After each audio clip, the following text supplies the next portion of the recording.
दंडवत हो. खामगाव येथील आजचं श्री ब्रह्मविद्या निरूपण तथा असंनिधान धर्म या विषयावरील हे 8वं सत्र आपण या ठिकाणी घेत आहोत. स्वामींनी जो असंनिधान धर्म निरूपण केलेला आहे त्या असंनिधान धर्मामध्ये मुख्यत्वे स्मरण हा जो विधी आहे आणि त्याग, जर का ते स्मरण आपल्याला साधायचं असेल तर काही विशिष्ट गोष्टींचा त्याग करावा लागेल. प्रपंचामध्ये राहूनच जे काही आत्मत्व आहे प्रपंचातलं ते कुठेतरी आपल्याला कमी करावं लागेल आणि स्मरण जे आहे ते साध्य करावं लागणार आहे. आणि यासाठी चतुर्विध स्मरण केलं गेलं पाहिजे. हा विषय आपण आतापर्यंत बघितलेला आहे. भट्टोबासांना स्वामी सांगतात की असंनिधान धर्म जिज्ञासागा. भट्टोबास म्हणतात जी जी देवे विन काही धर्म असे.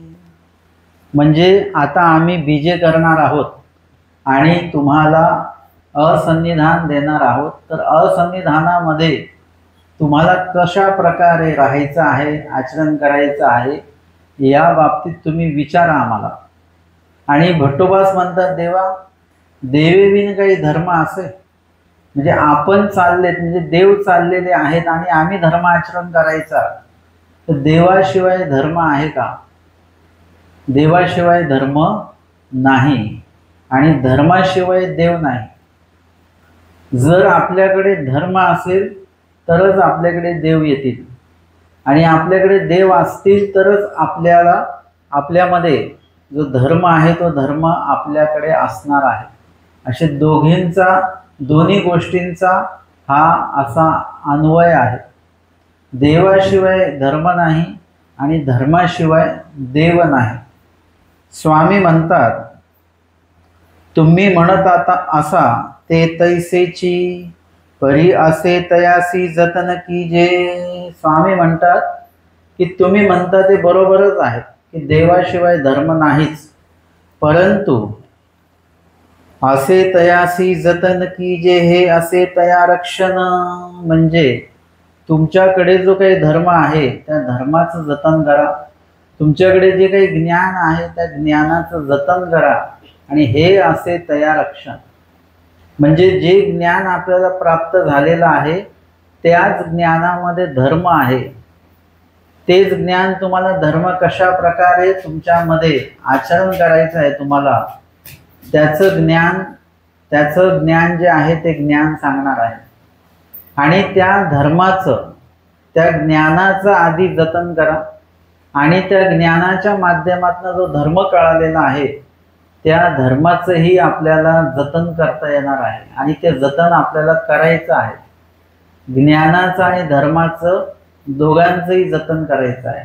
आणि हे असे तया रक्षण म्हणजे जीवाकडे जर का ज्ञान असेल तर ते ज्ञान असणं त्याच्यासाठी लाभदायक आहे. आमचे स्वामी सांगतात आता चेत वैसे घेपे पाठी अनुभवे जाणार. म्हणजे ज्ञान तुम्ही आता घेऊन ठेवा. तुम्ही म्हणाल आमचं हे काही कामाचं नाही, आता आम्ही प्रापंचिक आहोत वगैरे वगैरे, परंतु हे आताची तर वैसे घेपे तुम्ही घेऊन ठेवा पाठी अनुभवे जाणार. म्हणजे तुम्हाला काळांतराने पाठी अनुभवे तुम्ही त्या ज्ञानाचा अनुभव कराल. त्या ज्ञानाचा उपयोग तुम्हाला होईल किंवा काळांतरे उपयोगी जाईल. म्हणजे काळांतराने तुम्हाला या ज्ञानाचा उपयोग होणार आहे. काही गोष्टी ज्या आहेत ते आपल्याला आत्ता लागत नाहीत पण आपण त्याचा संग्रह करून ठेवतो. जर का ते भेटले तर त्या वस्तू आपण काय करतो, संग्रहित ठेवतो. ते आपल्याला कुठल्या तरी एका कालावधीमध्ये आपल्या उपयोगी ते येणार आहे. आणि ज्ञानाच्या बाबतीत आपली उदासीनता आहे. ज्ञान घेण्यामध्ये सगळ्यात जास्त उदासीनता आहे आपली. की हे म्हणजे शाळेपासूनच आपल्याला हे बघायला मिळालं की शाळेत सुद्धा आपल्याला जायचं नव्हतं त्यावेळेला पण आपण ज्ञान घ्यायला जायचं तर आपण रडायचं, शाळेत जायचं नाही, सुट्टी घ्यायची, काहीतरी खोटं बोलायचं, पोट दुखतंय वगैरे वगैरे, म्हणजे शाळेत जाणं आपण टाळतो. म्हणजे ज्ञान घेण्यासंदर्भातली जी उत्सुकता आहे, जो उत्साह आहे, तो आपल्याकडे आधीपासूनच कमी आहे. त्यातल्या त्यात ब्रह्मविद्या म्हणजे कठीण असं कोणीतरी सांगून ठेवलेलं आहे. ब्रह्मविद्या म्हणजे असं, धर्मविद्या तसं. म्हणजे ब्रह्मविद्येची आवडी जी जीवांमध्ये यावी अशा प्रकारचं कधी आपण ऐकलंच नाही. आपल्याला ब्रह्मविद्या म्हणजे भीतीदायकच वाटायला लागले. ती त्याविषयी कधीच आपल्यामध्ये भक्ती हा प्रकार निर्माण झाला नाही ज्ञानाविषयी. आणि ज्या वेळेला तुम्हाला ज्ञानाविषयी आवड निर्माण होईल त्यावेळेला तुम्हाला कळेल की ज्ञानातला प्रत्येक शब्द किती महत्त्वाचा आहे, जो आज आपल्याला उपयोगी पडणार नाही आहे, काळांतराने तो आपल्याला उपयोगी जाणार आहे, काळांतराने त्याचा उपयोग आपल्याला होणार आहे. हे आपल्याला ज्ञान घेतल्याशिवाय कळणार नाही, ज्ञान घेतल्याशिवाय समजणार नाही. आणि म्हणून स्वामी सांगतात, हे असे तया रक्षण. तुमच्याकडे ज्ञान असेल तर ते वाया जात नाही. असं म्हणतात की कुठल्याही क्षेत्रातलं कुठलंही काही ज्ञान असेल तर ते कधी वाया नाही जात, ते कधी ना कधी उपयोगी पडतं. जसं तुम्ही दागिना असतो ना, म्हणजे दागिना हा कसाही उपयोगी पडतो. एक तर परिधान करता येतो, नाहीतर वेळेप्रसंगी अडचणीला तो विकताही येतो. म्हणजे दागिना ही कसाही प्रकारे उपयोगीच पडतो. ज्ञानही तसंच आहे. ज्ञान जर का आपल्याकडे असेल तर आपल्यामध्ये धर्मसुद्धा त्याच प्रकारात आपल्याकडे तो संग्रहित राहत असतो. कारण की ज्ञानाशिवाय काहीच नाही. आमचे स्वामी सांगतात, ज्ञाने विन वैराग्य ते काही करावे बाप्या. म्हणजे वैराग्य जरी करायचं असेल तरी त्या वैराग्याच्या संदर्भामध्ये आपल्याला ज्ञान असलं पाहिजे. भक्ती करायची असेल तर भक्तीच्या संदर्भातले ज्ञान असलं पाहिजे. आणि ज्ञानही काढायचं असेल तर ज्ञान काढण्यासाठी पण थोडंसं तरी ज्ञान आपल्याकडे असलं पाहिजे ना. काही लोकांना जर का विचारलं प्रश्न करा, ते म्हणतात आमचं काही अभ्यासच नाही आहे. म्हणजे प्रश्न करण्यासाठी पण थोडा तरी अभ्यास आपल्याला करावाच लागणार. आणि थोडा जर अभ्यास असेल तर तो थोडा अभ्यास तुम्हाला अजून अभ्यास करण्याला प्रेरणा देत राहतो. म्हणजे जे आपल्याला कळतंय त्याच्यापेक्षा जास्त काही आपण ऐकलं तर त्याच्याविषयी प्रश्न निर्माण होतात. मग त्याचा संदर्भ मिळतो, त्या संदर्भात अज्ञान आहे ते फिटतं, अजून ज्ञान होतं, अजून ज्ञान होतं. म्हणजे ज्ञान हे वाढत वाढत जात असतं. आणि म्हणून स्वामी सांगतात, हे असे त्या रक्षण. म्हणजे ज्ञान असण्याचा अजून एक लाभ असा आहे की ज्ञानामध्ये धर्म दडलेला असतो. आणि धर्म ज्या व्यक्तीकडे आहे तो व्यक्ती कधीही चुकीचे कार्य करत नाही. जर का धर्म असेल आपल्याकडे तर आपल्या हातून कधी चुकीचं कार्य घडणार नाही.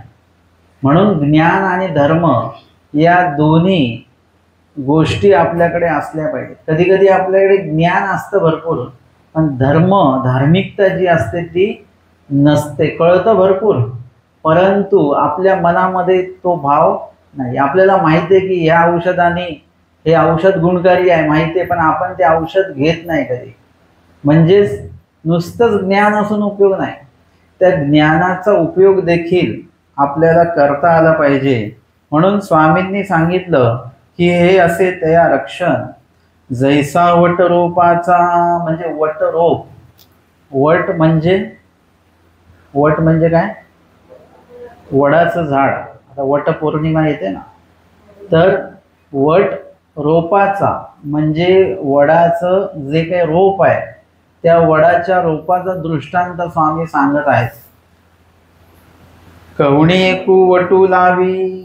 कवणी एकू वटू लावी म्हणजे कुणीतरी एक व्यक्ती जो आहे तो वट लावतो. म्हणजे वडाचं रोप लावतो किंवा त्याचं बी लावतो वगैरे, आणि त्याचं रोप तयार होतं. तयासी आळे निवणे करी. आणि त्याला तो काय करतो? आळे निवणे करी. म्हणजे आळं, मातीचं जे आळं तयार करावं लागतं. जेव्हा झाड किंवा रोप हे लहान आहे त्यावेळेला त्याला योग्य प्रमाणामध्ये पाणी द्यावं लागतं. झाड एकदा मोठं झाल्यानंतर त्याला काही पाणी वगैरे काही देण्याची आवश्यकता नसते, पण ते जेव्हा रोपाच्या स्वरूपामध्ये आहे तेव्हा त्याला पाणी देण्यासाठी मग ते आळं वगैरे सगळं करावं लागतं. कूप काठी करी, आता त्याला पानं आहेत त्या रोपाला, म्हणजे मुळामध्ये पाणी जावं अशी व्यवस्था केल्या गेली आणि त्याच्यामुळे आता पानं वाढणार आहेत. पण ती पानं जी आहेत, येणारे जाणारे जे पशु आहेत ते पान ते खाऊ शकतात, म्हणून काय करावं लागतं, त्याला कूप काठी म्हणजे कुंपण, त्याला गोल असं कुंपण केलं जातं झाडांना. ते कुंपण केलं गेलं काट्या वगैरे याचं. आणि धाकुटे असे तो शेळिया मेंढ्यांचा खुररवी जाय.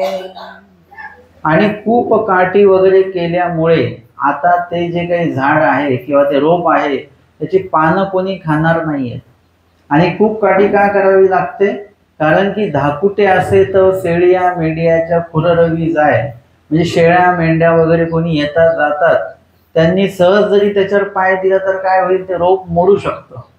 ती जी काही उभी फांदी आहे ती मोडू शकते किंवा ती नष्ट होऊ शकते, ते खाऊन घेऊ शकतात. आणि म्हणून लहान जोपर्यंत ते वड आहे तोपर्यंत त्याची योग्य ती काळजी घ्यावी लागते. आणि मग तेची प्रौढ झाल्या असतीच्या गजघंटा जरी बांधलिया परी न वचे. आणि तेच जर का ते वटाचं रोप जर का मोठं झालं तर, म्हणजे वडाचं झाड झालं ते, तर रोप आणि झाड दोन्ही ज्या काही टोकं आहेत, दोन्ही टोकं स्वामींनी या दृष्टांतामध्ये सांगितलेली आहेत. जोपर्यंत ते रोप आहे तोपर्यंत त्याची काय काळजी घ्यावी लागते. आणि ते जेव्हा वृक्षामध्ये त्याचं रूपांतर होतं, वटवृक्ष असं म्हटलं जातं. वडाचं जे काही झाड आहे त्याला झाड न म्हणता वृक्ष असं म्हटलं जातं. आणि मग ते किती जरी काही केलं, अनेक हत्ती येऊन जरी त्याला धडका दिल्या, काही जरी दिलं, तरी पूर्ण विकसित झालेला जो वडाचं वृक्ष आहे त्या वृक्षाला किती काही केलं, किती हत्ती आले आणि त्यांनी ओढलं, खेचलं, ढकललं, तरी सुद्धा ते झाड अजिबात तिथून हलू शकत नाही, म्हणजे त्याला कसली भीती नाही आहे. एक वेळ अशी आहे की शेळ्या मेंढ्याच्या खुररवी जाय, शेळ्या मेंढ्यांच्या नुसतंच पाय पडल्याने सुद्धा जे मरू शकतं, आज हत्ती जरी आला तरी त्या झाडाचं काही वाईट करू शकत नाही. म्हणजे किती सोप्या पद्धतीने स्वामींनी हा दृष्टांत आम्हाला सांगितलेला आहे. त्याचा सिद्धांत पण मग पुढे येतोच. तैसे कोमळ ज्ञानी जतन की जे, स्वामींनी याचा सिद्धांत पण सांगितला. हा दृष्टांत आहे. असे एकूण 114 दृष्टांत स्वामींनी सांगितले. अजूनही स्वामींनी उदाहरणं सांगितलेले आहेत. या दृष्टांतातनं हे सांगितलं की तैसे कोमळ ज्ञानी, म्हणजे जोपर्यंत तुमच्याकडचं जे ज्ञान कोमळ आहे, म्हणजे नवीन स्थितीमध्ये, आपल्याकडचा जो धर्म आहे तो नवीन स्थितीमध्ये आहे, नवीन आहे, तोपर्यंत तुम्हाला काय करावं, जतन करावं लागेल. आपण 7व्या सत्रामध्ये बघितलं गाठीच्या संदर्भामध्ये, जोपर्यंत तुमचा स्मरणाचा सराव होत नाही तोपर्यंत तुम्हाला गाठी हातामध्ये घ्यावी लागणार. आणि एकदा स्मरणाचा सराव जर का तुमच्यामध्ये उतरला, आता तुम्हाला गाठी घेण्याची आवश्यकता नाही, तुमचं स्मरण सतत चालू राहील.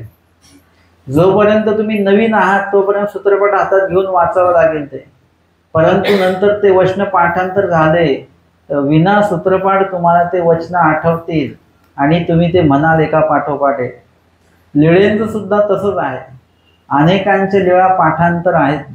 लीळाचरित्र न घेता ते जसंच्या तसं लीळा, म्हणजे पंचकृष्ण तथा नामाचे 10 ही जी लीळा आहे, 60वी लीळा, काही लोकांची ती पाठांतर आहे, अक्षरशः शब्द. लीळाचरित्र घेण्याची गरज नाही. असं पाठांतर असलेले लोक आहेत. हे कोमळ ज्ञानी जतन कीजे, म्हणजे कोमळ ज्ञानामध्ये तुम्हाला स्वतःची काळजी घ्यावी लागणार. धर्म जतन कसा करायचा, काय करायचा याची काळजी घ्यावी लागेल. त्याला कूपकाठी करावी लागेल. म्हणजे कूपकाठी कशाला म्हणतात, इतरांचा संपर्क आला नाही पाहिजे त्या रोपासंबंधित, म्हणून त्याला कुंपण केलं गेलं. आपल्या बाबतीमध्ये सुद्धा अन्य वार्ता करणारे जे आहेत त्यांच्याशी आपला संपर्क येता कामा नये, म्हणून आपण आपले कूप काठी करायचे. जसं मी सांगितलं, डोळे बंद करा आणि स्मरण करा. मग डोळे उघडे ठेवून का स्मरण करू नये? आणि डोळे उघडे ठेवले की तुमच्याशी आसपासचे लोक बोलत राहणार आणि त्याच्यामुळे काय होईल की तुमचं स्मरण होणार नाही. मग ही एक प्रकारची कूप काठी आहे की डोळे बंद करा, म्हणजे समोरच्यांनाही कळतं की बाबा तुम्ही स्मरण करत आहात, तुमच्याशी बोलू नये. किंवा मग आपल्याकडे काय केलं जातं, असा कपडा जो आहे तो चेहऱ्यासमोर तो टाकला जातो, जेणेकरून आपलं स्मरण हे सलगपणे चालू राहतं. आपले डोळे जरी उघडले तरी आपल्याला आसपासचं काही दिसणार नाही, कोण आले कोण गेले हे दिसणार नाही. आपण निरूपणाला येतो तर काय करतो, स्मरण करतो पण डोळे उघडे ठेवून, कोण आलं कोण गेलं कोण कुठे बसतंय हे सगळं बघत राहतो.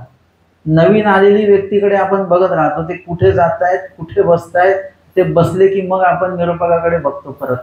म्हणजे आपलं पूर्ण लक्ष इकडे तिकडे केंद्रित होत राहतं. तसं असता कामा नये. परत ज्या ठिकाणी आपण निरूपणाला जातो ते निरूपण स्थळ आहे, ते आपल्या बोलण्याची जागा नाही. निरूपण स्थळाच्या आतमध्ये पाय ठेवण्याच्या आधी आपल्याला काय बोलायचं तिकडे बोलून घ्यायचं. निरूपण स्थळी तुम्ही एकदा पाऊल ठेवलं तर तुम्ही मग कुठल्याच वार्ता बोलायच्या नाही. धर्मवार्ता तुम्ही बोलू शकता, इतर कर्मवार्ता तिथे बोलायच्या नाही. तिथे धर्मवार्ताच बोलता येईल. अथवा शांत राहा, कारण तुम्ही जेव्हा बोलता तेव्हा इतर जे स्मरण करणारे लोक आहेत त्यांना तो आवाज येत राहतो, त्यांच्या स्मरणामध्ये व्यत्यय येत राहतो. आणि म्हणून त्या ठिकाणी आपल्याला ही काळजी घेता आली पाहिजे. आणि आपण आपल्या बाबतीमध्ये ही कूप काठी करून घ्यायची की आपण कुणाशी अन्य वार्ता करायची नाही आणि आपण डोळे उघडे ठेवून इकडे तिकडे बघत राहायचं नाही. ही एक कूप काठी तुम्ही जर का केली तर तुमचं स्मरण भंग करणारं कोणीही तुमच्यामध्ये व्यत्यय आणू शकणार नाही, तुमच्याशी कोणी बोलणार नाही. आणि मग स्मरणामध्ये एवढे तल्लीन व्हा की आसपास कोणी बोलत जरी असेल तरी तो आवाज आपल्याला अडथळा वाटला नाही पाहिजे. आवाज येतोय तिकडच्या तिकडे, आपल्याला त्याचा अडथळा वाटला नाही पाहिजे. जसं एक चिंताग्रस्त व्यक्ती असतो ना, ज्याला खूप काळजी लागलेली आहे, मोठी काळजी आहे, तो व्यक्ती असा गुमसुम असतो. तुम्ही त्याला जे खायला देईल ते खाऊन घेत होतो, त्याला मीठ आळणी गोड तिखट काही कळत नाही, कारण त्याला चिंताच एवढी लागलेली आहे. कधी कधी त्याच्याशी तुम्ही बोललात तर त्याला दोन पहिले वाक्य ऐकूच येत नाही. मग त्याला असं हे करून हात लावून त्याला हे केलं की मग तो शुद्धीवर आल्यासारखं होतं. त्याचे डोळे उघडे सगळं आहे, पण त्याचं मन एका विशिष्ट चिंतेमध्ये ग्रस्त असल्यामुळे आसपास काय घडतंय त्याला काहीच कळत नाही, लक्षात येत नाही. तसं चिंतनयुक्त जो व्यक्ती आहे, चिंताग्रस्त व्यक्ती असा असतो. आपल्याला चिंतनामध्ये जायचं, चिंतेमध्ये जायचं नाही. चिंतनामध्ये तुम्ही गेलात तर तुम्हाला आयुष्यभर कधीही चिंता करायची वेळ येणार नाही. फक्त आपल्याला चिंतन हा विधी सुरू करायचा आहे. आणि चिंतनामध्ये सगळ्या गोष्टी ज्या आहेत त्या तुम्हाला परमेश्वर त्याच्यामध्ये सहाय्य करतात किंवा त्या गोष्टी पार पाडण्यासाठी तुमच्यामध्ये बळ देतात. एका ठिकाणी एक व्यक्ती असे बघितले की त्यांना काही संकट आलं की ते किंवा काही असं अडचण असेल तर काय नाही होऊन जाईल, तर त्यांच्यामध्ये चिंतेचा भाग कधीच चेहऱ्यावर नाही आणि वाक्यांमध्ये सुद्धा नाही, चेहऱ्यावर सुद्धा नाही. ते म्हणायचे नाही होऊन जाईल, देव करून घेतील बरोबर, बस एवढंच बोलायचे आणि ते कार्य होऊन जायचं. म्हणजे एखादं कार्य होणार आहे तर त्याच्यासाठी तुमच्याकडे पण ते आत्मिक बळ असावं, तुमच्याकडे विश्वासाचं बळ असलं पाहिजे की नाही देव काही वाईट करणार नाही, सगळं व्यवस्थित होईल, असा एक भाव आपल्या मनामध्ये सतत असला पाहिजे. हे कधी होतं, जेव्हा तुमच्याकडे सक्षम ज्ञान असतं त्यावेळेला तुमच्या ते लक्षात येतं की नाही सगळं बरोबर होणार आहे. मी जेव्हा नवीन ठिकाणी निरूपणाला येतो कुठे पण, तेव्हा मला पण थोडंसं हे असतं बरं का, कोण लोक असतील, कसे असतील, काय असतील, निरूपणाला येतील का लोक, ऐकतील का, आवडेल का त्यांना, समजेल का, असे भरपूर प्रश्न असतात. एकदा जाऊन आलं तिथे की लक्षात येतं की लोक कसे आहेत, ते लक्षात येऊन जातं. पण नवीन ठिकाणी जाताना ते एक मनाला कुठेतरी असतं चिंतासारखं. फक्त एवढंच असतं, आता किती काही कठीण गोष्ट असेल काही का असेना, फक्त मला एवढं एक माहिती असतं की वेळेवर सगळं बरोबर होणार आहे. म्हणजे आपल्याला काळजी करायची आवश्यकता नाही. आणि प्रत्येक ठिकाणी तसं होतं की सगळं बरोबर परमेश्वर त्या गोष्टी पार पडून घेतात. हा माझा स्वतःचा अनुभव आहे. आणि म्हणून इथे परमेश्वर जे आहेत ते परमेश्वर आपल्याला जे काही सांगतात त्या सांगण्याचा अनुभवजन्य उपयोग जो आहे आपण करून घेतला पाहिजे, त्याचा अनुभव घेतला पाहिजे. स्वामी सांगतात अनुभवी जे ते निके आहे. म्हणजे जे पण देवाने सांगितलेलं आहे ते आपल्याला अनुभवास आलं पाहिजे. आणि अनुभवास आल्याशिवाय आपल्या त्या प्रतीतीमध्ये ते उतरणार नाही.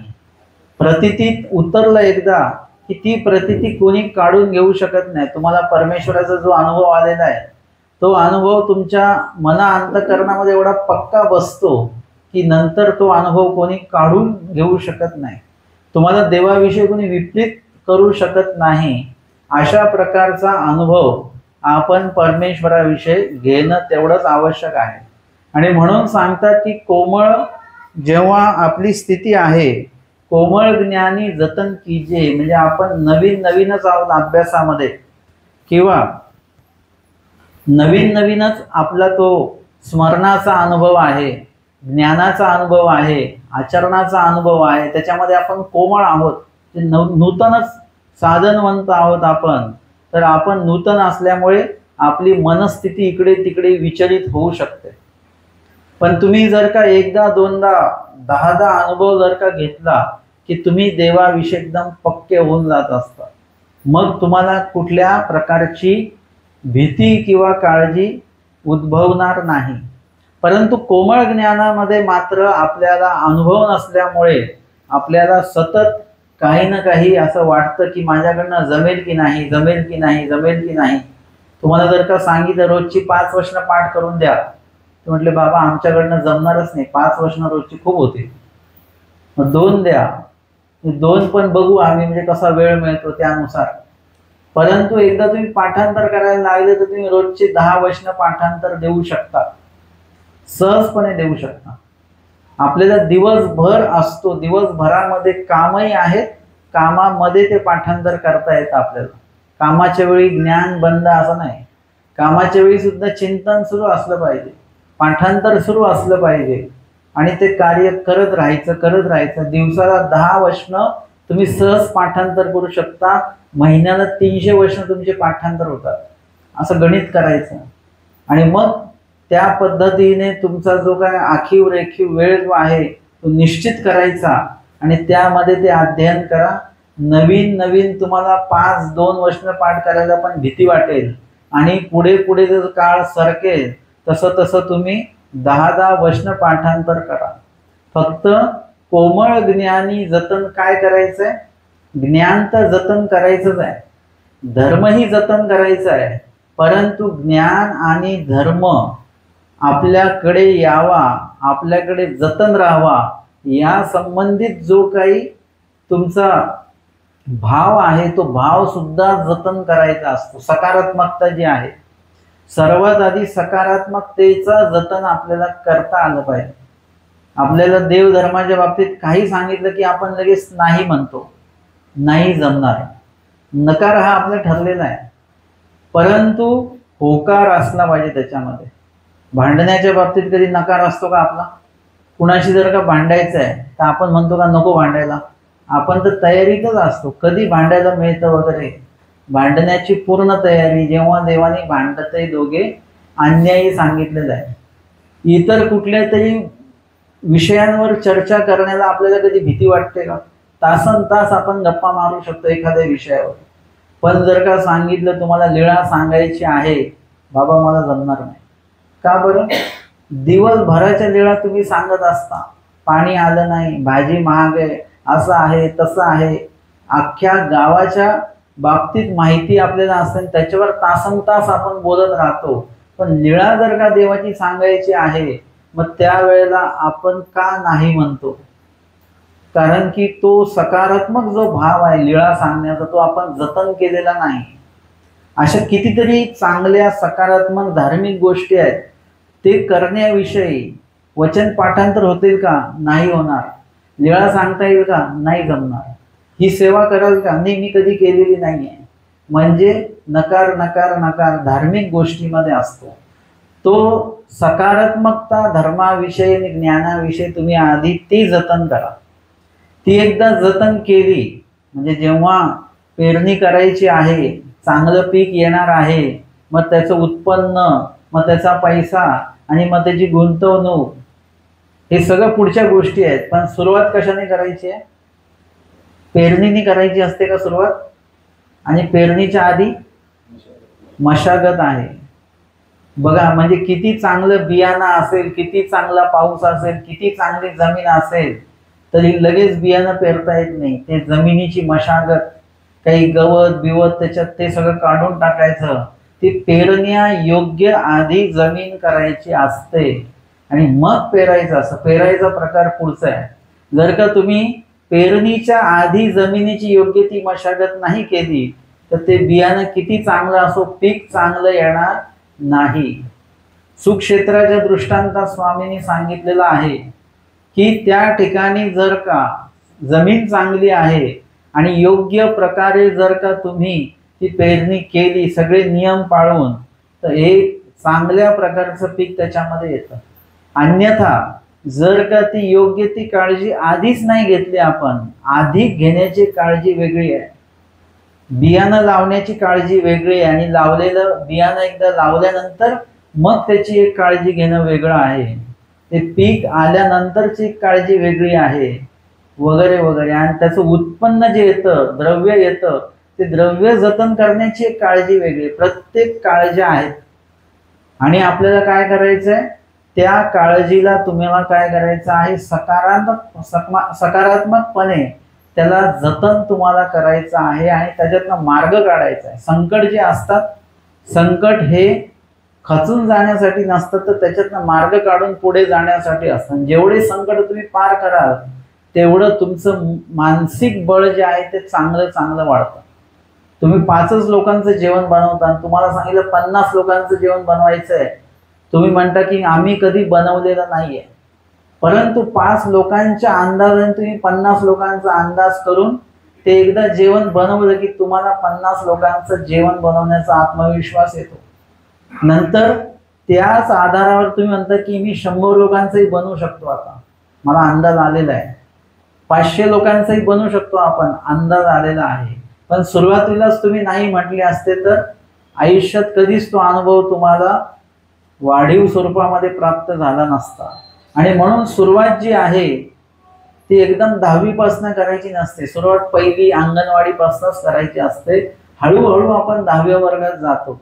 तसं कोमळ ज्ञानामध्ये तुम्हाला विशिष्ट आचरण करण्याची भीती वाटणं स्वाभाविक आहे, ज्ञान श्रवण करण्याची भीती वाटणं स्वाभाविक आहे, पाठांतर करायची भीती वाटणं स्वाभाविक आहे, सेवादास्य करण्याची भीती वाटणं स्वाभाविक आहे. कोमळ आहोत आपण, परंतु त्या कोमळ ज्ञानामध्येच या सगळ्या गोष्टींची सक्षमता येण्याचं गूढ जे आहे त्या कोमळ ज्ञानामध्येच दडलेलं आहे ना. जोपर्यंत माती ओली आहे तोपर्यंतच त्याला तो कुंभार आकार देऊ शकतो.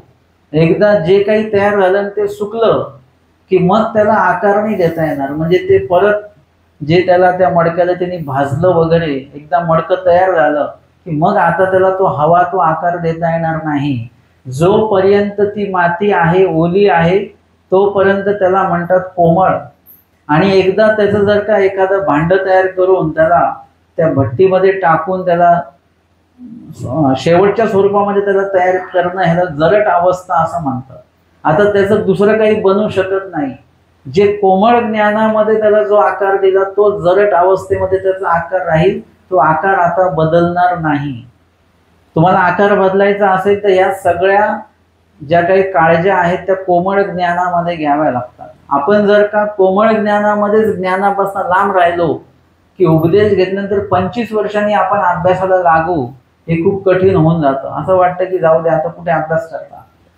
पण नवीन नवीन आता आम्ही उपदेश जेव्हा देतो त्यावेळी सुरुवातीलाच त्यांना पूर्वी आणि अन्य व्यावृत्ती प्रकरणाचा भोग दिला जातो. हे पाठांतर करा आणि पंचनाम. ते झालं की पुढे विद्यामार्ग, युग धर्म, संहार, संसरण वगैरे, म्हणजे एक एक वचनांचा भोग देऊन लगेच त्यांचं ते 9 प्रकरण पाठ होतं. पुढचं आचार पाठांतर होतं. ते सुरुवातीलाच त्यांना उपदेश देताना जेव्हा सांगितलं की ते सगळं ते पाठांतर करतात. आणि सांगितलंच नाही, उपदेश घेऊन 5 वर्ष झाली आणि मग त्यांना सांगितलं सूत्रपाठ पाठ करायचं, तेव्हा हो 5 वर्ष गेली, अजून 5 वर्ष निघून जातात. म्हणून कोमळ अवस्थेमध्ये आपल्याला काही सवयी स्वतःला लावून घ्यायच्या आहेत. पाठांतराची असेल, स्मरणाची असेल, दंडवत घालण्याची सवय असेल, दंडवत घालणं हे सुद्धा चांगलं आहे. त्यानंतर अजून काही सेवा, दास्य वगैरे याच्याही सवयी आपण लावून घेतल्या पाहिजे. ते कोमळ ज्ञानामध्ये जेवढं काही तुम्ही कराल तेवढं चांगलं आहे.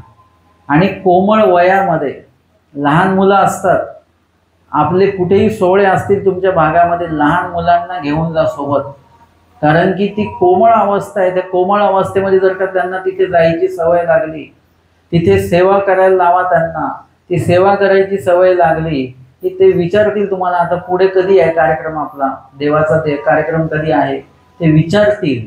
हे कोमळ ज्ञानी आणि कोमळ वयामध्ये या गोष्टी जर का जतन केल्या तर त्यांना ती मोठेपणी पण देव धर्माची आवड जी आहे ती लागते. नाहीतर मग आमच्याकडे नंतर येतात, बाबा हा येतच नाही देवाकडे, हा कुठे मंदिरात येत नाही, निरूपणाला येत नाही, ह्याला काहीतरी सांगा. आता आम्ही लगेच त्याला काही सांगितलं आणि लगेच चमत्कार घडेल का काही, असं होत नसतं. मग त्यासाठी तुम्ही लहानपणापासनं कोमळ वयीच ते जतन करा, म्हणजे धर्म त्यांच्यामध्ये रुजवा. त्यांना काही विधी करायला लावा. तुमच्याकडे कोणी साधू संत आले तर तुम्हीच विधी नका करू, त्या तुमच्याकडच्या त्या लहान पोराला, मुलीला तो विधी करायला लावा. त्याला सांगा संकल्प सोडा, दक्षिणा लावा, दंडवत घाल, आरती ओवाळ, हे त्यांना सुद्धा ते विधी सांगा. घरातल्या प्रत्येकाने हे विधी करायचे, म्हणजे ते विधी रुजतात. आणि सगळेच विधी आले, मग स्मरणाला तुम्ही बसलात, त्यांनाही गाठी घेऊन बसवा. एकाने सांगितलं त्यांची 2 वर्षाचीच मुलगी आहे, म्हणजे आम्ही गाठी घेऊन बसतो, तिला पण गाठी पाहिजे, मग तिला छोटी गाठी आम्ही दिली आहे. मग ते श्रीकृष्ण श्रीकृष्ण म्हणून ती फक्त गाठी फिरवत असते. तिला आहे की आई बाबा बसले आपणही बसायचं, म्हणजे तिला ती सवय लागून गेलेली आहे. ते म्हणतात की आम्ही त्या वेळात नाही बसलो की ती स्वतः गाठी घेऊन आम्हाला दाखवते, असं म्हणजे स्मरणाला बसायचं आहे. म्हणजे इतक्या प्रकारामध्ये कोमळ वयामध्ये हा सुद्धा हा धर्म तुम्हाला रुजवता जर का आला तर निश्चितच त्याची फलद्रुपता चांगली असणार आहे. की मोठेपणी ते जी मुलं आहेत ती धार्मिक संस्काराचीच राहणार, ती अन्य कुठल्याही व्यसनाला जाणार नाही. आता इथे जे लहानपणापासूनच जे देवधर्म करणारे आहेत, लहानपणापासून त्यांनी देवधर्म बघितला आपल्या घरामध्ये, ते सगळे लोक उपदेशी झाले. ते अन्य धर्माला गेले नाहीत, ते कुठल्याही व्यसनाला गेले नाहीत, ते याच धर्माशी निगडीत राहिले, कारण की त्यांना ते बाळकडू लहानपणी दिल्या गेलेलं आहे. तसं कोमळ ज्ञानी जतन की जे, म्हणजे कोमळ ज्ञानामध्ये आपल्याला ही सगळी खूप काठी करायची आहे. हे आळे निवणे करायचे आहे. आळ्यामध्ये काय ओततात, पाणी ओतल्या जातं आणि ते पाणी ते साठून राहतं आळ्यामध्ये, आणि एका विशिष्ट वेळामध्ये ते पाणी पूर्णपणे त्या झाडाच्या जे काही मूळ आहे त्या मुळाच्या ठिथे ते पाणी झिरपत राहतं आणि ते मुळ्यांच्या आसपास ते पाणी राहतं. जेव्हा ते मुळा मोठ्या होतील तेव्हा पाणी द्यायची गरज नाही. जिथे पाणी असेल तिथे ते झाडाची जी मुळं आहेत ते त्या पाण्यापर्यंत पोहोचत असतात.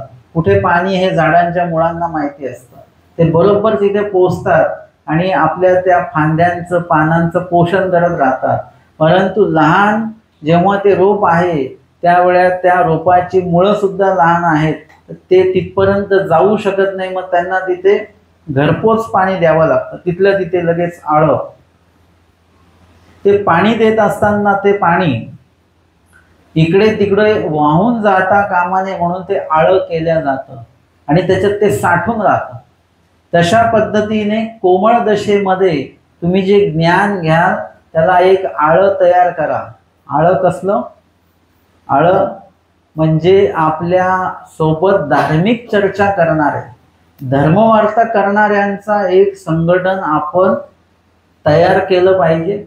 किंवा जर का ते तयार असेल तर त्याच्यात आपण सहभागी राहिलं पाहिजे, की त्यांच्याशी कधी संपर्क केला तर अन्य वार्ता हा प्रकार होणार नाही, धर्मवार्ताच होणार. त्यांना भेटायला जायचं म्हणजे आपल्याकडे 2-4 लीळा आपण वाचलेला असल्या पाहिजेत असंच असतं.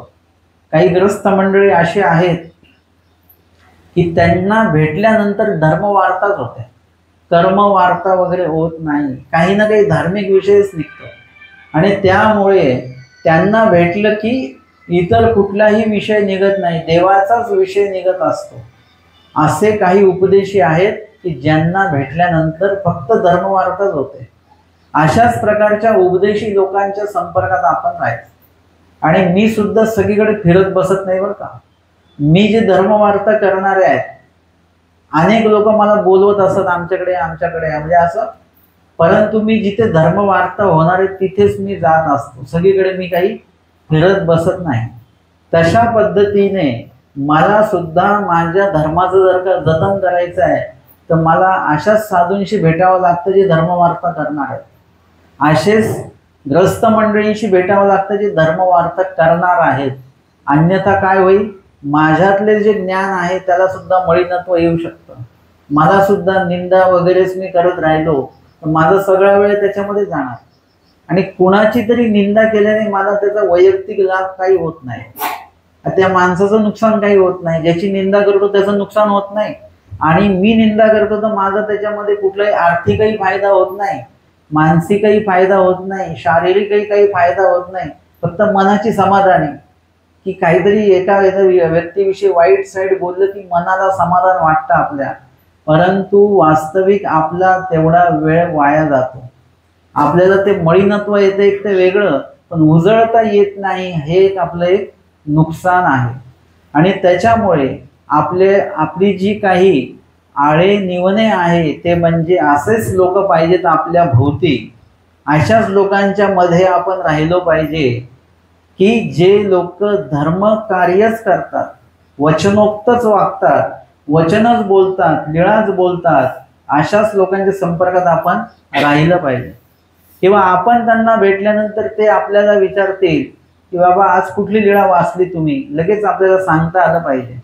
म्हणजे त्यांना भेटल्यानंतर आपला धार्मिक लाभच आहे. खूप काठी सुद्धा अशीच आहे की असे धर्मयुक्त लोक आपल्या सोबत पाहिजेत की जेणेकरून आपलं धार्मिक नुकसान करणारे जर कोणी आले तर आपलं त्याच्यात नुकसान होता कामा नये, धर्मावर आपण विपरीत होता कामा नये.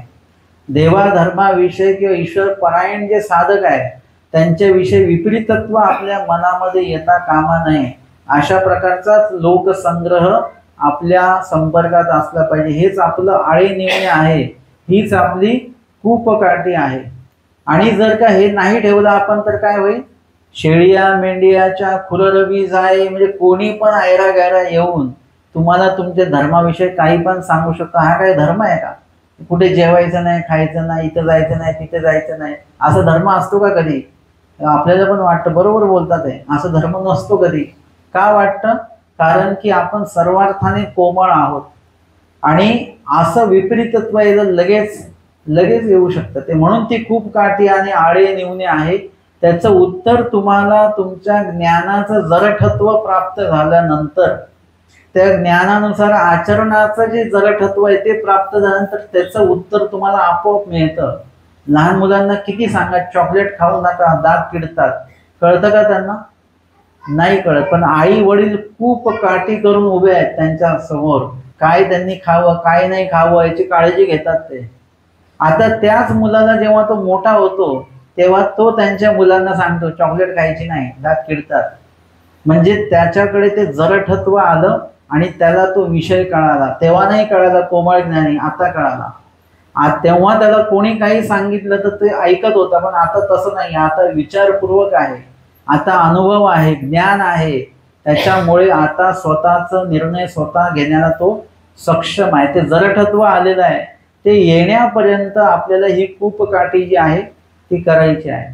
आणि म्हणून आपल्याला आपल्या धर्माविषयी कोणी काही बोलत असेल तर तुम्हाला त्याच्या संदर्भात सुद्धा विचार करायचा आहे की ते काय सांगत आहेत, ते का सांगत आहेत, आणि मूळ आपला धर्म कसा आहे हे सुद्धा आपल्याला कळालं पाहिजे. आपला धर्म आपल्याला दुसऱ्याला समजावून सांगता आला पाहिजे, इतक्या प्रमाणात आपल्याकडे धर्म असला पाहिजे, है ना. महिला वर्ग ते माहेरून सासरी येतात, सासरी आल्यानंतर त्यांना जर का विचारलं हे कोण आहेत, हे कोण आहेत, तर त्यांना ती सासरची सगळी नाती सांगता आली पाहिजेत. हे आमच्या चुलत सासूबाई आहेत, हे अमके आहेत, हे तमके आहेत. म्हणजे इतपत तरी ज्ञान असलं पाहिजे की समोर जे दिसत आहेत त्यांच्याबद्दल तरी आपल्याला माहिती असली पाहिजे. त्यांना समजावून सांगता आलं पाहिजे हे आमचे कसे नातवाई, हे आमचे नातलं कसे आहेत, कुठून आहेत, लांबचे आहेत का दूरचे आहेत की जवळचे आहेत, हे तुम्हाला सांगता आलं पाहिजे. इतपत तरी आपल्याला माहिती असली पाहिजे. तशा पद्धतीने तुम्हाला तुमचा धर्म समोरच्याला पटवून किंवा समजावून सांगता आलं पाहिजे. कदाचित समोरच्याला तो पटेलच असं नाही बरं का, समोरच्या व्यक्तीला पटेलच असं नाही. जसं आता मी जेव्हा सांगतो की मी गोड खात नाही तर ते समोरच्याला पटतच असं नाही. म्हणजे बाबा मग पहिल्यांदाच तुम्ही आला गोडच खात नाही तुम्ही, ते लोक पटवून घेत नाही. समजतं त्यांना गोड खात नाही, परंतु त्यांना ते पटत नाही. त्यांना असं वाटतं थोडं तरी गोड खाल्लंच पाहिजे तुम्ही वगैरे वगैरे. मग त्यांना ते पटवून देणं हा एक प्रकार वेगळा असतो. मग ते समोरच्याला पटेलच असं नाही. म्हणून आपल्याला कमीत कमी समजावून सांगता आलं पाहिजे. पटणं न पटणं तो त्याचा प्रश्न आहे, आणि आपण अडून नाही राहायचं की त्याला पटलं पाहिजे. आपण फक्त समजावून सांगू शकतो. प्रत्येक जण आपल्याला त्याच्याविषयी काही ना काही सांगतो, आपल्याला ते समजतं काय सांगतायत, परंतु ते आपल्याला पटेलच असं नाही की आपण सांगितलं त्याला पटेलच असं देखील काही नाही. त्याविषयी जो तो स्वतंत्र आहे, परंतु आपल्याला आपला धर्म नेमका काय आहे हे समजावून सांगता आलं पाहिजे. आणि कधी कधी असंही मी सांगेन की समोरच्याला समजून नाही सांगता आलं तरी चालेल, पण कमीत कमी आपल्याला स्वतःला तरी समजलं पाहिजे की आपला धर्म नेमका आहे काय. इतर धर्म आहे तसाच धर्म आहे अशातला भाग नाही. माझा ज्यांनी उपदेश घेतला त्यांना मी सांगितलं की काही का असे ना, पण हा धर्म वेगळा आहे एवढं मात्र मी सांगेन. सर्व धर्मांपेक्षा हा धर्म वेगळा आहे हे मात्र मी सांगेन. आणि एवढंच वाक्य त्या व्यक्तीच्या डोक्यामध्ये एकदम फिट झालं, आणि त्या पद्धतीने त्यांनी निरूपण ऐकून त्यांनी मग नंतर उपदेश घेतला. परंतु त्यांनी उपदेश जो घेतलेला आहे त्यांना जर का विचारलं तुम्ही का उपदेश घेतला, तर त्याचा तो कारण ते समजावून सांगू शकते ती व्यक्ती. इथपर्यंत त्यांना ज्ञान झालं, इथपर्यंत त्यांना समजलं, पटलं, आणि मग त्यांनी उपदेश घेतलेला आहे. यदा कदाचित आपण उपदेश घेऊन टाकला गडबडीमध्ये, कोणीतरी आलं कान फुकून घ्यायला, फुकून घेतले है ना. उपदेश आहे पण त्याला आपण काय म्हणतो, कान फुका. कान फुकणं असं म्हणण्यापेक्षा ते विचारतात का कान फुकले का, हो मी कान फुकले. म्हणजे हा शब्द कसा आहे, साहित्यिक शब्द आहे का नाही. आपलं धर्म चैतन्य परमेश्वर, आणि त्याचं आपण धर्मात प्रवेश करतो त्याला कान फुकणे असं म्हणतो आपण. असं नाही. उपदेश घेतला का, गुरुमंत्र घेतला का, नाम मंत्र घेतला का, अशा प्रकारचा शब्द प्रयोग झाला पाहिजे. धर्म प्रवेश केलेला आहे का तुम्ही, अशा प्रकारचे शब्दांचा प्रयोग झाला पाहिजे. आणि ते आपण समजा उपदेश घेऊन टाकलेला पण आपल्या धर्माविषयी नाही माहिती काही, तर ती धर्माविषयी माहिती काढा. तुम्हाला माहिती आहे की अन्य जे प्रोफेसर लोक आहेत वगैरे ते आपल्या धर्माच्या काही विषयांवर PhD करतायत, ते डॉक्टरेट मिळवतात त्याच्यावर. इतकं महानुभाव साहित्य प्रगल्भ आहे, व्याकरणादृष्ट्या पण, काव्यदृष्ट्या पण. सप्तकाव्य आणि कितीतरी अजून काव्य आहेत.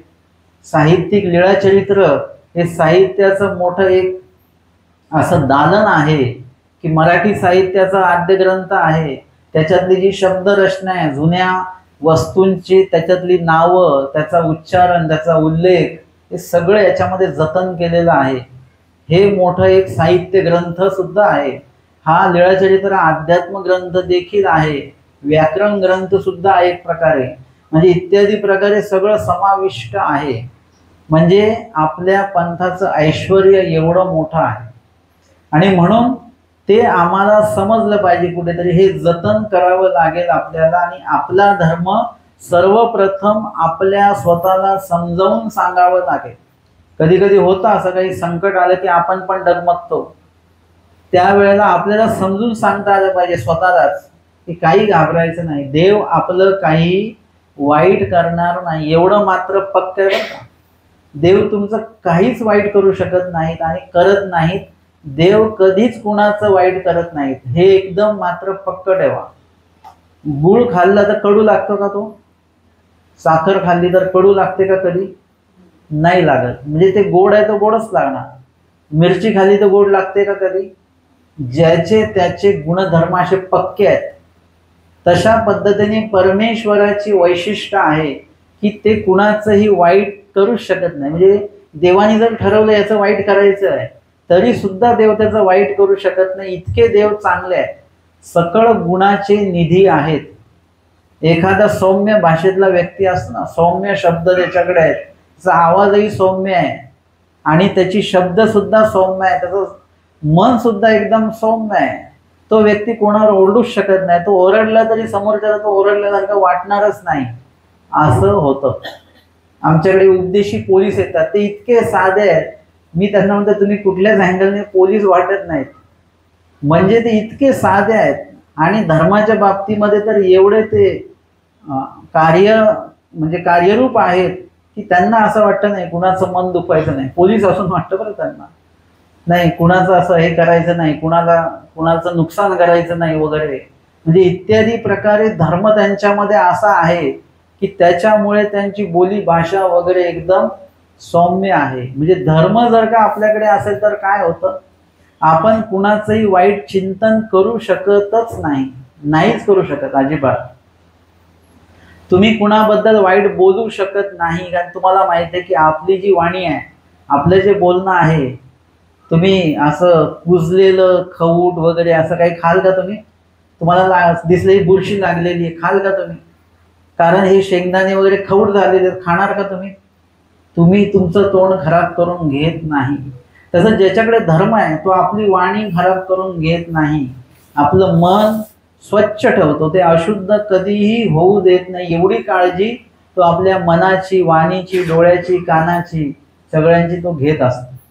जसं सारंग पंडितांनी श्री प्रभूंबद्दल समोर जो श्लोक म्हटला, हृदय बज परेशम स्वामीना मुंडमाख्यम, हृदयाला सांगितलं की देवाच्याच नामाचं जतन जप कर, डोळ्यांना सांगितलं की देवाचंच दर्शन घे सतत, कानांना सांगितलं की देवाबद्दलच ऐक, जे पण ऐकायचं असेल देवाबद्दलच ऐक, आणि वाचेला सांगितलं जेही बोलायचं असेल तर देवाबद्दलच बोल, चांगलंच बोल, वाईट बोलायचंच नाही. एवढं जर का शुद्धत्व तुम्ही जर का ठेवलं तर तुम्ही इतके सोज्वळ होऊन जाल, इतके शांत होऊन जाल. तुम्ही किती रागीट असाल, चिडचिडे असाल, तुमच्यामध्ये लगेच बदल होऊन जाईल. इतकी ताकद या धर्मामध्ये आहे, त्या धर्माच्या ज्ञानामध्ये आहे, त्या ज्ञानाच्या आचरणामध्ये आहे की आपण पूर्णपणे दोष रहित होऊन जातो. असं हे ज्ञान असल्यामुळे स्वामी सांगतात की हे असे त्यासी जतन कीजे, कोमळ ज्ञानी जतन कीजे, असं सांगतात स्वामी. कोमळ ज्ञानी विखो विघ्न, आणि कोमळ ज्ञानामध्ये विखो, जे दोषयुक्त जे पदार्थ आहेत ते कसे आहेत? विघ्न रूपाचे आहेत.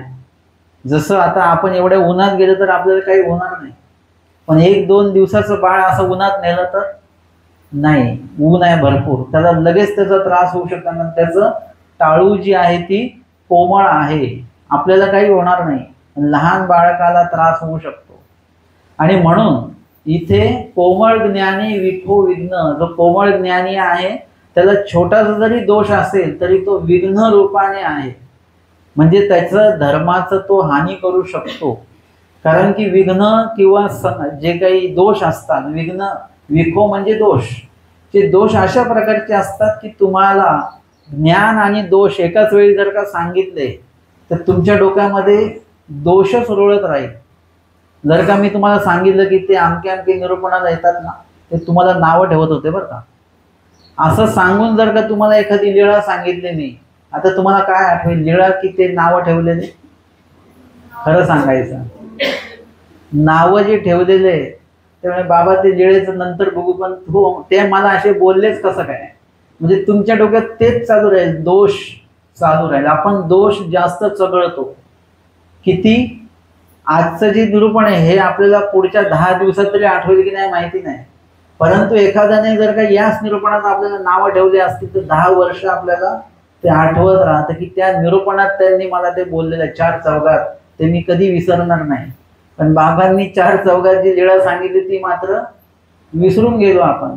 म्हणजे इत्यादी प्रकारे आपल्याला दोष जे आहेत ते विघ्न रूपाने आहेत, की दोष आपल्याला अधमतीकडे नेतात. अधमती, अधगती, अधरती. अधमती म्हणजे आधच विचार होतात आपले, ते दोष ऐकून आपल्याला आनंद होत नाही, आपल्याला काहीच वाटलं नाही पाहिजे आपल्याविषयी जेव्हा कोणी वाईट बोलतं. स्वामींनी एक वचन सांगितले, सत्यार्थ प्रगटे. एका विशिष्ट वेळाने तुमच्याविषयी सत्य अर्थ लोकांपर्यंत पोहोचतो. बरोबर तुम्ही काय चांगलं केलंय की वाईट केलेलं आहे ते बरोबर पोहोचतं. स्वामी सांगतात, ओठांतरा निघाले ते देशांतरा जाय. तुमच्याबद्दल जे काही तुम्ही चांगलं केलं असेल तर तुमच्याबद्दलचं चांगलं बरोबर पोहोचणार आहे ना. कुठेतरी पाऊस पडतो आणि इथे आपल्याला मातीचा वास येतो, मग कुठेतरी पाऊस पडलेला आहे, पाऊस तिथे पडला, इथे पडलेलाच नाही, इथे कडक ऊन आहे, परंतु तिथला मातीचा वास इथे येतो. सत्यार्थ प्रगटे, किंवा जे सत्य आहे ते सगळीकडे पसरतं एका विशिष्ट वेळाने, त्याला वेळ लागतो, परंतु ते लोकांपर्यंत पोहोचणार आहे. म्हणून तुमच्याबद्दल कुणी काही वाईट जरी बोललं तरी तुमच्याबद्दल ते ऐकणारेच लोक म्हणतील, पण ते तसे वाटत नाही. तुम्ही म्हणता, परंतु मला नाही वाटत की त्यांनी तसं काही केलं असेल, तसं काही बोललं असेल. म्हणजे आपल्याविषयी लोक आपल्याविषयी बोलतात, आणि जेव्हा आपण सत्य असतो तेव्हा लोकांनी बोलायची गरज नाही, देव स्वतः आपल्याविषयी बोलतात. म्हणजे परमेश्वर त्याच्यामध्ये विशेष लक्ष घालत असतात. आणि म्हणून आपल्याला काय करायचे, दोष चघळायचे नाहीत, दुसऱ्यांचे पण नाही, आणि दुसऱ्यांनी आपल्याविषयी जे बोलले तेही चघळत बसायचं नाही. आपल्याला जर का कोणी म्हटलं तुम्ही काळे कुट्टा आहात, आपण काळे कुट्टा असो तर राग येण्याचं काहीच कारण नाही, आपण आहोतच. आणि जर का आपण नाहीत आणि तो बोलतोय तर अजिबातच राग नाही आला पाहिजे, कारण आपल्याला माहिती आहे आपण कसे आहोत, आपण तो गोरे आहोत, आपण काळे नाही आहोत. हे दोषांविषयी पण असंच आहे. तुम्हाला राग कधी येतो, जेव्हा तुम्ही तो दोष केलेला नाही आणि तुमच्याबद्दल तसं कोणीतरी बोलतं तेव्हा राग येतो, पण तेव्हा राग नाही आला पाहिजे, विचार विवेक झाला पाहिजे की आपण असं केलेलं नाहीये. म्हणजे तो जे बोलतोय ते त्याच्या मनाचं तो बोलतो आहे, त्याचं फळ त्यांना भेटेल काय वगैरे वगैरे. किंवा आपण देवाला सांगायचे, देवा त्यांना चांगली बुद्धी द्या, त्यांची जिभेला किडे पडो वगैरे असं बोलायचं नाही बरं का. लगेच आपण बोलून मोकळे होतो. वाईट चिंतन, जो आपलं वाईट चिंतन करतोय त्याचं देखील वाईट चिंतन आपल्याला अजिबात करायचं नाही, की तो मेला पाहिजे, असं झालं पाहिजे, वाटोळ झालं पाहिजे. इतकं सहजपणे बोलले जातं. हे बोली भाषेतले शब्द आहेत म्हणून मी इथे बोललो बरं काय, परंतु ते सुद्धा आपल्या मुखामध्ये येता कामा नये. आमचे स्वामी सांगतात, तुम्हा मारिता पूजिता समान व्हावा किंवा. म्हणजे तुमचं पूजन करणाऱ्या व्यक्ती किंवा तुमचं भकन निंदा करणाऱ्या व्यक्तीविषयी तुम्ही समान असलं पाहिजे. पूजन करणाऱ्या व्यक्तीच्या डोक्यावर घेऊन नाचायचं नाही, आणि जो आपलं निंदा करतोय त्याला आपल्या पायाखाली तुडवायचं नाही. तुम्ही एकदम स्थिर राहा, जे व्हायचं ते होणार आहे, बरोबर सगळ्या गोष्टी येतात. आणि हे सगळ्या गोष्टी मी अनुभवलेल्या आहेत म्हणून सांगतो बरं का, नुसते वचन आहेत आणि वचनाचे अर्थ म्हणून सांगत नाही. हे सगळ्या गोष्टी मी स्वतः अनुभवलेल्या आहेत. एका विशिष्ट वेळामध्ये आपल्याला लोक नावं ठेवतात, आणि एका विशिष्ट वेळाने आपलं कार्य जेव्हा फलद्रूप होतं, सिद्धीत जातं, तेव्हा तेच लोक आपल्याला बोलतात की एकदम बरोबर केलं बरं का, आम्हाला वाटत नव्हतं की असं असं असेल म्हणून, असं असं होईल म्हणून. जेव्हा तुम्ही नवीन पदार्थ बनवता तेव्हा सगळेजण म्हणतात ना, बनेल का बरोबर, होईल का बरोबर. आणि तो जेव्हा पदार्थ तयार होतो तेव्हा तेच नावं ठेवणारी लोक पुन्हा पुन्हा ते मागवून खातात परत परत, म्हणजे त्यांना ते आवडतो तो पदार्थ. अशा पद्धतीने विघ्न म्हणजे दोष जे आहे त्या दोषांच्या बाबतीमध्ये सतत चिंतन करत बसायचं नाही. दोष कुणाच्या इतरांचे चिंतन तर करायचेच नाही आपल्याला, पण स्वतःबद्दल जर का कुणी काय आपलं नाव ठेवली ते ऐकून पण सोडून द्यायचं, जाऊ दे, त्यांना बोलू द्या, काय बोलायचं ते बोलू द्या, आम्हाला त्याच्याविषयी कुठलंही काही बोलायचं नाही. कोमळ ज्ञानी विखो विघ्न, म्हणजे तुम्ही याच्यातच आपला वेळ घालवला, तुमचा अध्ययनाचा वेळ कमी होऊन जातो, तुमचा चांगले विचार करण्याचा वेळ कमी होऊन जातो, चांगलं बोलण्याचा वेळ कमी होऊन जातो आणि आपण कलुषित होत जातो. आणि म्हणून कोमळ ज्ञानी विखो विघ्न एत गोसावी अस्ति परीचे पहिले वचन विकार विकल्प शून्य निरूपिले. स्वामींनी अस्तिपरीचं पहिलं वचन जे आहे विकार विकल्प शून्य या वचनाचं निरूपण केलेलं आहे. त्या संदर्भामध्ये आपण पुढच्या 9व्या सत्रामध्ये याविषयी श्रवण आणि चिंतन करणार आहोत. दंडवत